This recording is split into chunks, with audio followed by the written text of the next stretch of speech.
A proposito di eventi nella città di San Donà di Piave, sabato 15 settembre nel centro c'è stata la Notte Bianca, per la prima volta organizzata interamente dalle attività commerciali. C'eravamo anche noi.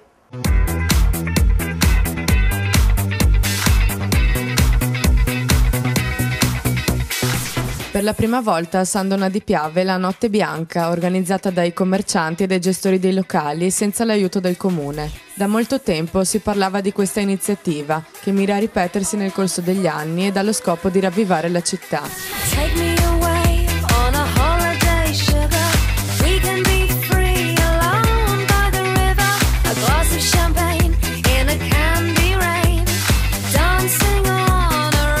Lo slogan della serata, infatti, è stato "Vivi la tua città", un modo, secondo i commercianti, per portare i cittadini a uscire in una città che la sera è spesso deserta. I negozi e i bar sono stati aperti fino a mezzanotte ed ogni locale ha potuto organizzare il proprio evento.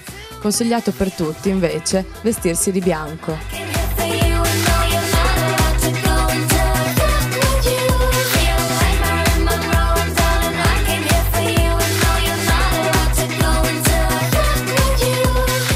L'evento, iniziato alle 9 di sera e terminato in tarda serata, ha visto la partecipazione di moltissimi sandonatesi e non solo, che si sono dimostrati contenti dell'organizzazione di tale iniziativa. I locali erano continuamente in festa, la musica ha coinvolto i partecipanti in tutta la città e gli artisti di strada hanno intrattenuto il pubblico con le loro arti.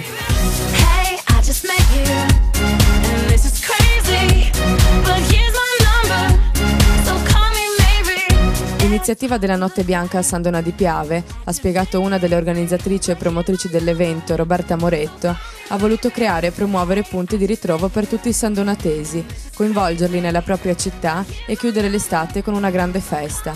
Non solo, i commercianti hanno trovato autonomamente i loro sponsor ed hanno potuto promuovere in questo modo i propri locali, senza nessun aiuto da parte delle amministrazioni, ed hanno fatto un passo importante organizzando un evento che mira a promuovere la città di San Donà e a rilanciarne il centro, soprattutto nelle ore serali.